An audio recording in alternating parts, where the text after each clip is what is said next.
I'm Jessica Johnson Cope. And I'm Waleed Cope. This is Commerce and Chill.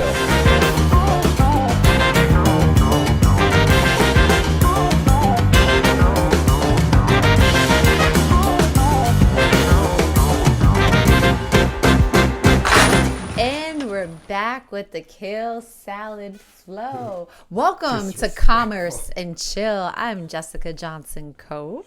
Yeah, I'm Waleed. There's never a dull moment in the Cope establishment. Absolutely.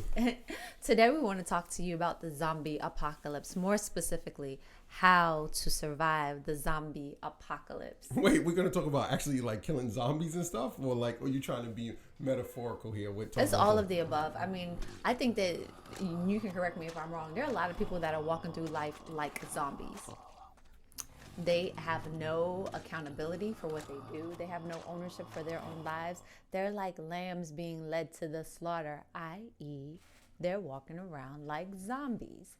So, metaphoric, yes, no, it is what it is. I don't know, but kind of like lambs going to the slaughter, you just leading them there. But zombies kind of walk around with a purpose because they want to eat somebody.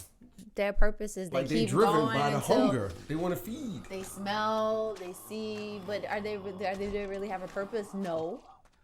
To eat people who are alive, the real zombies. But if you're talking metaphorical, like people walking around, you know, just in the days and not doing stuff, like legit.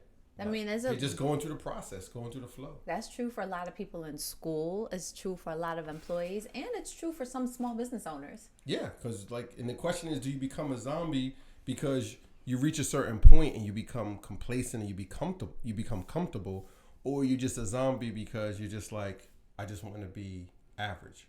And not that there's anything wrong with being average, but are you so the question is the zombie on the outside is one thing, right? The body is all decayed and it's just walking around trying to bite and eat and feed. But like what's going on the inside? There's something, the hunger is, the desire is driving the zombie to go chase whatever it is, typically in the movies, a person to eat them for some reason, right? Because in some of the movies, the zombies will eat people, but are they really getting any sustenance from it? Does it keep them alive? I don't know. It depends on which movie you're watching. But if we look at it metaphorically, the zombie is just going through this routine. But what's on the inside that's driving it? So the question is, if we're saying people are in business or in work or in life being zombies, is there something inside them that's driving them to be more, but they're letting that decaying shell on the outside just keep them content and suppressing the fire on the inside that wants them to become more. So they're just walking around like, I'm just going to do the bare minimum versus allowing the fire and the desire inside of me to make me greater than what I am because it's too hard. But it's easier for me to walk around and just be like, eat you. No more Walking Dead for you. I haven't watched it in a long time. I'm highly disappointed in Walking Dead. I'm going on record for that. It's very interesting. I was having a meeting with one of the teams here earlier today, and it seems like there's average in the water. Like somebody puts an average supplement in the water, and people drink that junk up every single day. With a straw. So it's much easier to sip a tall glass of average water than it is to have a small serving, a shot of holla at you high expectation tea. It's because it's different, because average water is already packaged and bottled for you and you just walk up and get it and pay for it. But the shot or the greatness drink, you have to go get it, you have to go mine it, you have to dig the well to find it, and then you have to package it and then bring it with you wherever you are and then drink it when you need it for that greatness. It's just not readily available. They don't sell that water on the shelf. But the average water, they sell it on the shelf and they give it away to you too. It comes out of the tap too. It comes out when you go to the park. You know those water fountains? You press it, that's average. But greatness, you're not going to just find laying around. You got to earn it. You got to go dig it up. It's work. Well, there's a reason why I bring up the zombie apocalypse is, in recent weeks, there have been a lot of stories on the news about pandemic, epidemic, viruses overrunning cities and countries. And we have a virus of mediocrity overrunning the business world. Absolutely. And I'm tired of the mediocre. What's it, the song? No More Mediocre? Even though it should be No More Mediocrity. No More Mediocre. And I don't mean okra. Tapioca? No tapioca. Mediocre. I don't know the song, sir. But somebody can cue it up later and play it, and then I'll be like, oh, maybe I'll be like, oh, that song, yeah. You guys know that? No. Hamlet said yeah. There's one head shade.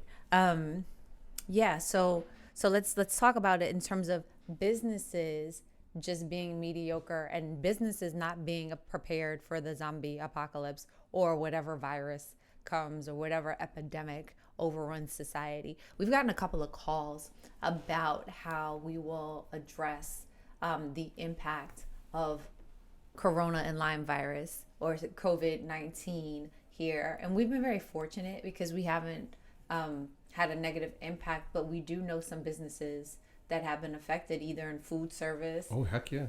In transportation and travel.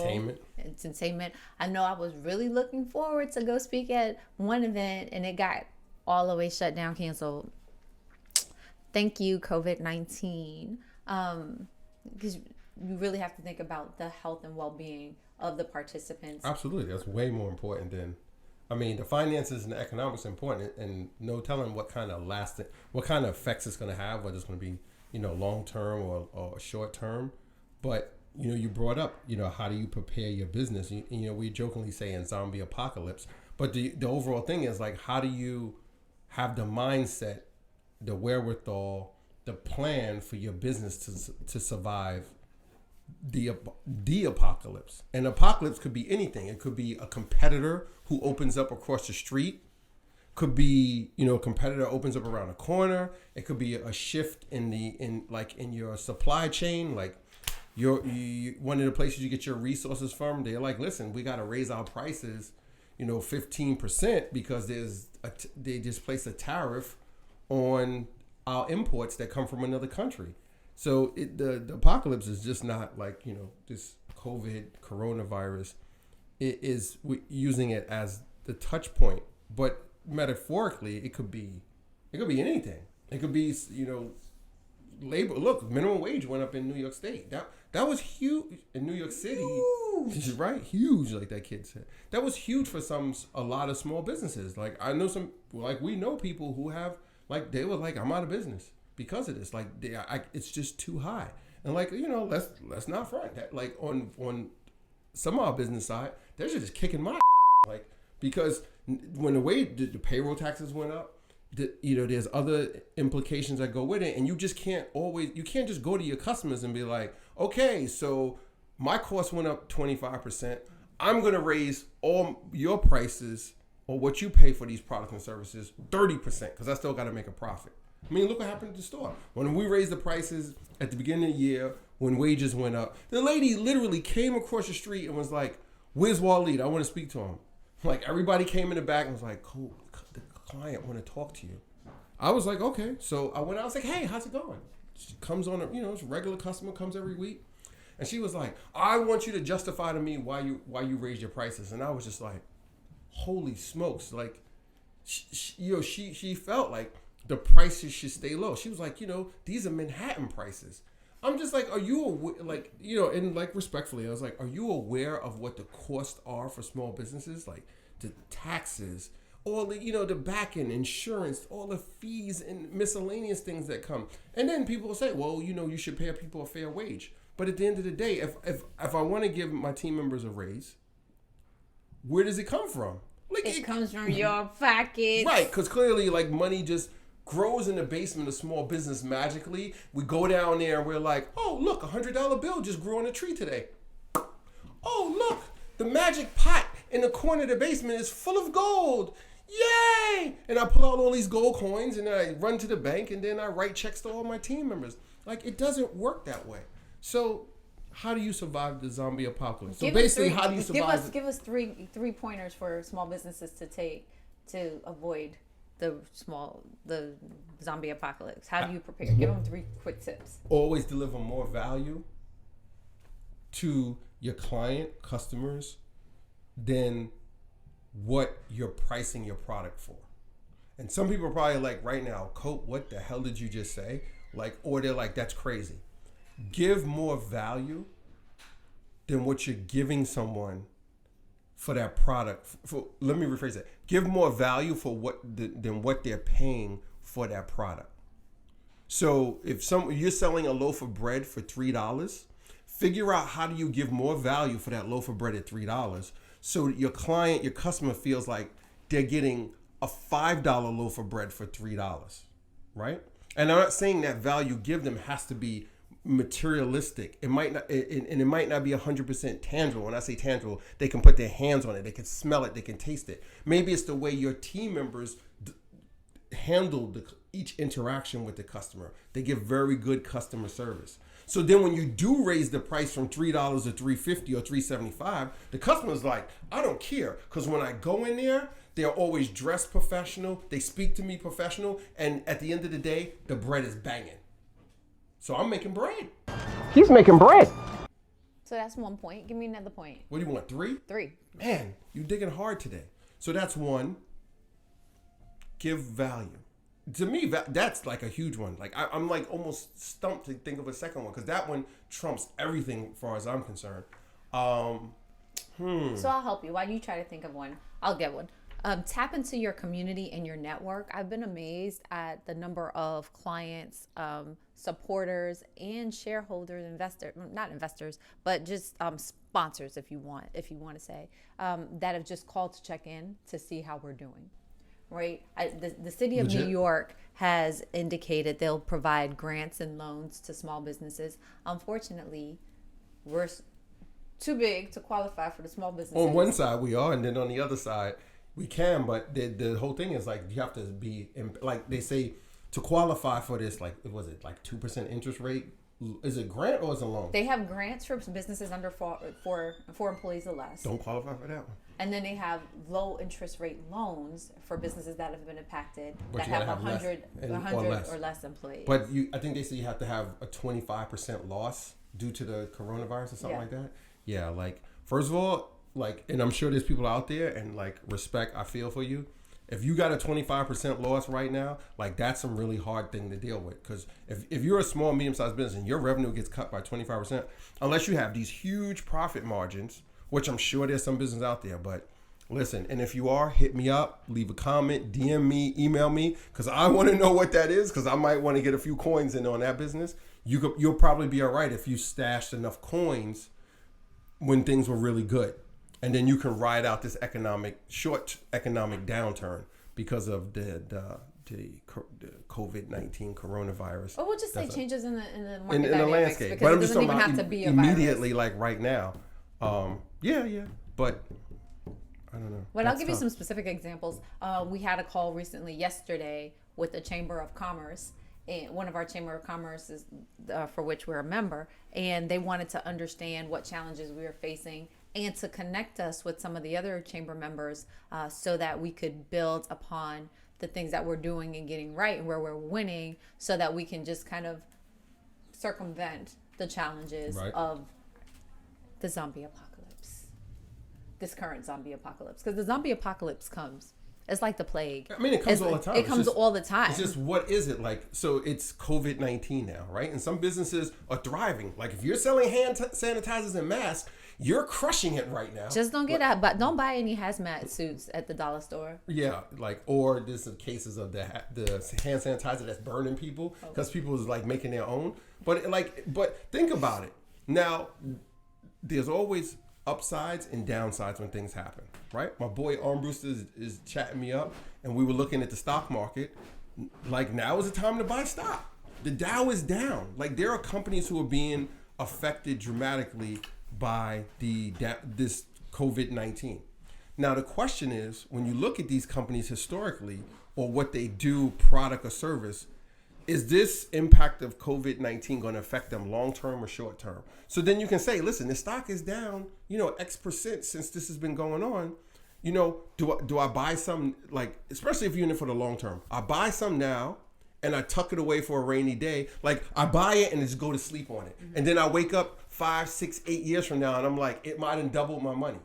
Like, take the money that you would have spent on some new Yeezys or some new Off-Whites or some new bundles, hair, or some drinks at the club, or maybe you're gonna buy like some new rims for your ride. I don't know. Whatever you do with the money, take the money from some Starbucks, because you can buy fractional shares. You can go to Robinhood, you can go to Stockpile, you can use all these apps that weren't existing back in the day. When we were younger, we had to buy the whole share. Like, fucking Amazon is what, 200, and there's more than that now. Like, no, that was Netflix. That was back in the day. It was like 200. But whatever Netflix is now, like, you had, it's $1,000, whatever a share. You had to come up with $1,000 one share. You can take $10 now and buy a fraction of a share, and you still will make money. So, like, it's down now. So go take that money from Starbucks or whatever you were going to do that you really don't need, or that dumb stuff you were going to buy to impress somebody you don't like, or the money you were going to spend to keep up with your next door neighbor, the Joneses, whoever they are. Whatever that money was, take that money and put it in something else now, and just watch it, and just don't even watch it. Just put it there, leave it, go to sleep on it, forget you even have it. Like, I do it all the time. I have a fractional share account. I set it up automatically to take X amount of money out my account and just go buy these stocks and do it. Oh, shoot. Don't tell my wife about that account. Yeah. No, I'm just kidding. But so that's your one of your other points. So. No, my other point, you asked me what to do with the business in the downturn, is you need to be for real with the people in your circle. Mm-hmm. And let me tell you what I mean by being for real. Some of you, including myself at times, you will be in business, and then you get around other people who are in business or maybe in that same circle. And I'm talking about people who are in the same circle as you, is the positive, not the naysayers, not those people that, you know, your friends or your family members that are like, you shouldn't be in business or you shouldn't be doing that. I'm not talking about that circle. I'm talking about the circle that you have, whether it's small, medium, or large, that supports you. And or people you interact with who are in business. You need to be for real with them and yourself, and talk about the problems that you're having. See, that's one of the problems, one of the challenges. I think people, they want to talk about when it's all good. Like, go to Instagram and Facebook. I don't see nobody posting, I had a real crappy day today and I only made $3 at my lemonade stand, when normally I make $30 at my limeade stand. Shout out to Lemonade. Right? I sold that popcorn back in the day in the front yard on Decatur Street in Bed-Stuy, made mad cheddar. But anyway, look, nobody talks about that. And if you were for real, and we talked about this a couple episodes, if you're for real with the people around you and get the chip off your shoulder, put the ego in your bag, and stop trying to worry about what impression or fronting or whatever you want to call it for other people, and just be real, be like, yo, Jim, listen, it's rough this week. Like, sales are down because of whatever. And then, you know, I'm not even, we're just talking about in general with business. Sales are down this week and I really can't figure it out. I looked at my numbers. And then your friend or somebody in your circle who's in small business too will be like, all right, well, you know, what are your revenue streams? Well, I sell some stuff online. I have the walk-in retail shop. And then, you know, I have, you know, this other, I don't know. Oops. Sorry, this wrong podcast. Somebody beeped that out. This third revenue stream, I can't think of an example now. And then they'll be like, okay, so which one is the one that's really dipping now? And then you look at it and be like, well, it's the in-store. Like, it's really down. Foot traffic is down, blah, blah, blah, blah, blah. Well, what do you think it is? And then when you dive into it more with that person or persons, one of them will probably be like, yo, I had that same problem with my retail shop, and I did this, and I tried this, and I tried this. And then you go back and you try those things that they implemented that was successful for them or helped bump up their numbers somewhat. And then it saves you a world of headache. It saves you a world of experimenting. Like, you have someone in your circle who can give you the answer because they already went through those roadblocks. So the third tip is be real with the people around you. Like, tell the truth. Like, if it's hard, it's hard. Like, yo, I might not make payroll this week because revenue is down. And that person gives you something that they did. Or maybe they're like, shit is down for me too. And then maybe you guys do a joint venture together. And then you realize that their client base has the same traits as your client base, but you guys aren't competing with each other. And you do some joint promotion, or you be like, you sell cookies and, I do dry cleaning. So you know what? I'm going to give you these coupons to put in your store. And you're going to tell people when they buy your fudge brownies, because your customers always tell you, when I eat your brownies, it's all sticky and it gets all over my clothes and they're so good. And you're going to be like, well, every time you buy a pack of fudge brownies, you're going to get this card where you can go to this dry cleaner and they will clean your stuff. The soapbox. They will clean your stuff for, whatever off. And it can only be stuff that when you eat my brownies, you get it on your clothes, right? Like whatever, you can get like really granular with it. And then the dry cleaner says, hey, give me like a coupon or some flyers about your stuff. And I can put it in my customer's dry cleaner and say, every time you make an order, you get $5 off a dozen of brownies at Jane's Brownie Shop. Jane's Brooklyn Brownies. I don't know. Bed-Stuy brownies. Somebody have a Bread-Stuy brownie? I don't know. know. Brooklyn brownie? Well, you know what? Well, you can go to Brooklyn Cupcake. Shout out to Brooklyn Cupcake. Carmen Rodriguez opened her own bakery, Brooklyn Cupcake, with flavors ranging from chocolate cheesecake to PB&J and rainbow cookie. It's easy to see why the neighborhood can't get enough of her decadent treats. Hey, Carmen. If somebody's got, a Brooklyn brownie or a Bed-Stuy brownie, hit us up because I want to do the JV with you. The Soapbox and Brooklyn brownie or Brooklyn brownies or Bed-Stuy brownie, hit me up. Williamsburg brownie, Bushwick brownie, Clinton Hill brownie, Fort Greene brownie, hit us up. We'll do it. All right. So just to summarize, how to survive a zombie apocalypse in your business or a downturn in business is number one, always deliver more value than you are paid for. Yep. Number two, tap into your community and your network to see what resources and support is available. Yep. And then tell the truth. Tell the with truth. A capital T. Talk about the problems and the challenges you're having as well as the good times. Be real. So that you can get assistance. And in doing so, you may have to reevaluate your streams of income. And I'm going to add 0.5. So we said 3. I'm going to say 3.5. 3.5 ways to survive the zombie apocalypse in business. What's 0.5? 0.5 is to connect with subject matter experts or with people who are considered top of the game.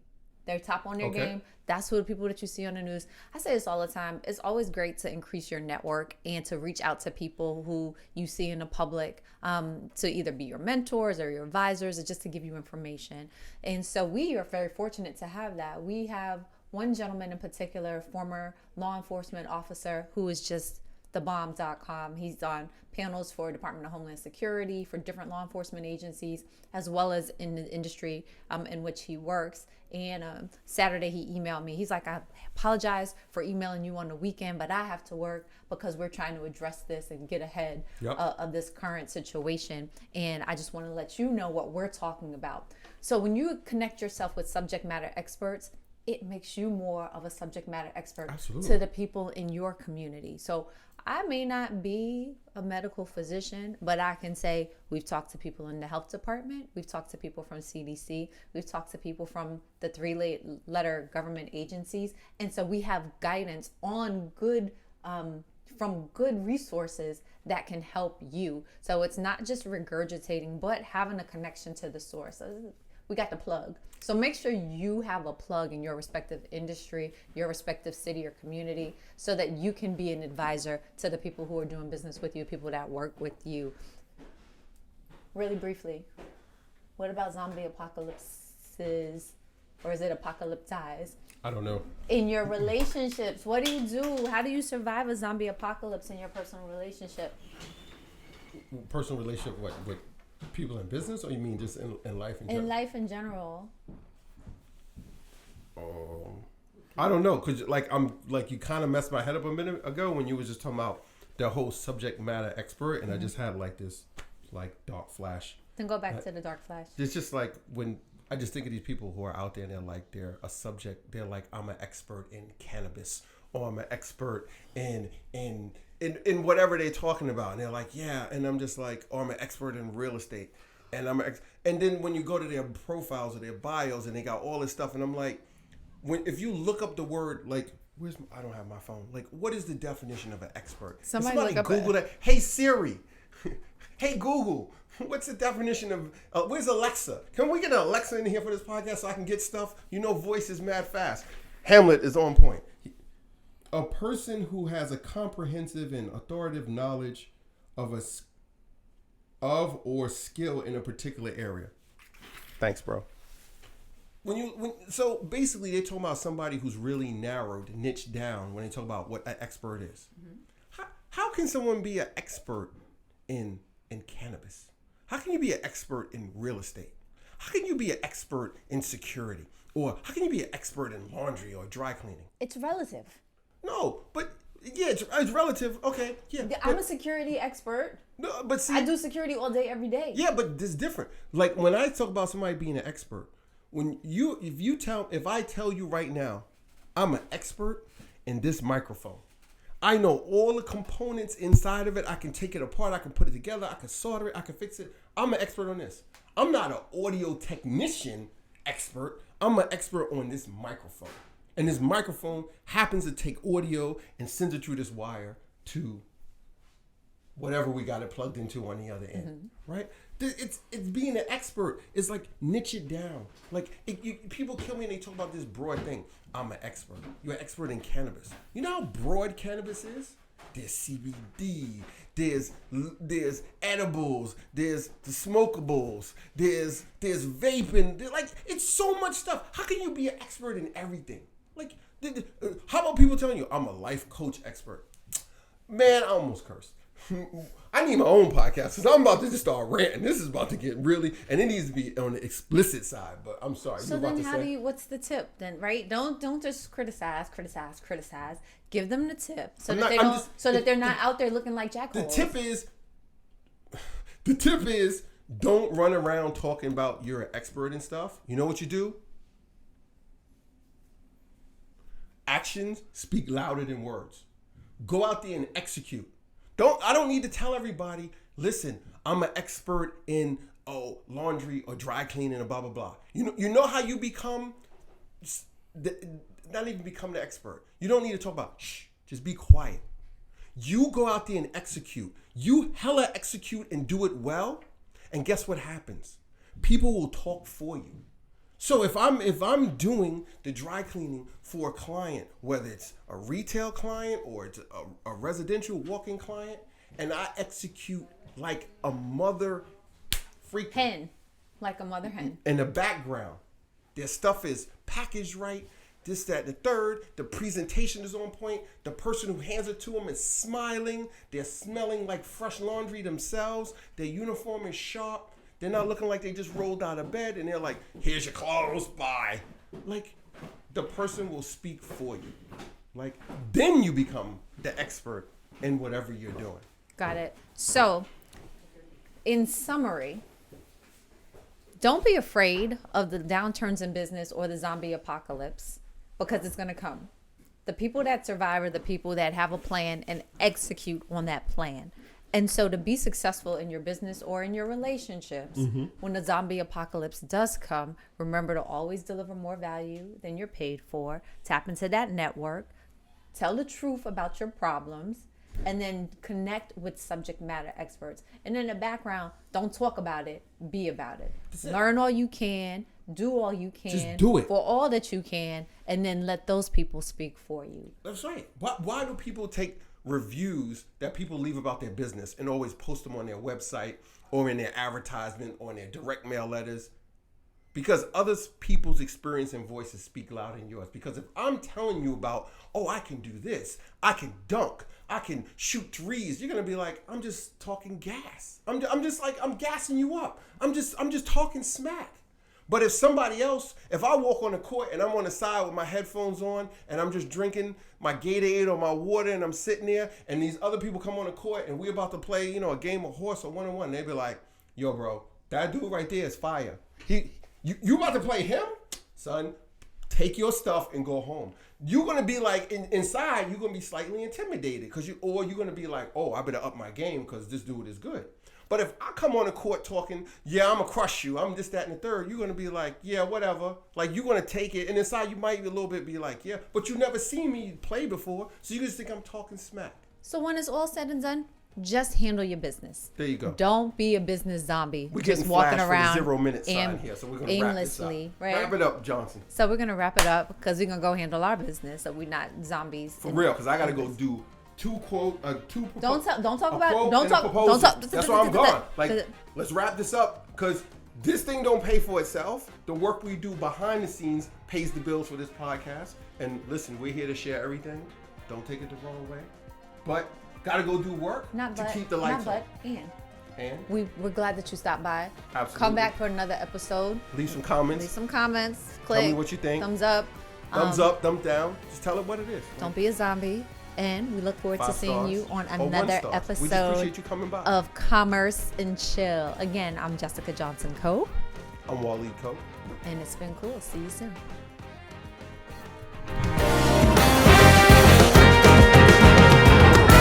Always a choice, everyone.